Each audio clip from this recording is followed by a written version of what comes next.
Identity to డేస్లో భాగంగా ఒక ఇంపార్టెంట్ క్వశ్చన్ ఏం చూసినట్లయితే 4 - 3 హోల్ స్క్వేర్ డివైడెడ్ బై 2 - 6 ఇవ్వడం జరిగింది. దీని విలువ ఎంత అన్నాడు. ఏ ఆప్షన్ వచ్చేసి 16, B option 1, C option 64, D option 1/64. దీని విలువ ఎంత అనేది చూద్దాం.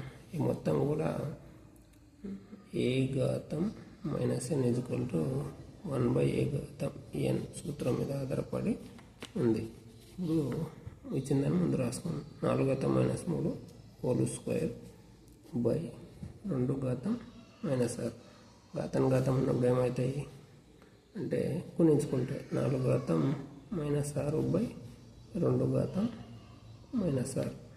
ఇప్పుడు దీన్ని ఇది ఇవ్వడం జరిగింది కాబట్టి ఇది వస్తుంది. ఏమవుతుందంటే కింది పై కిందికి అవుతుంది కాబట్టి 2 - 6 బై 4 - 6 అయింది.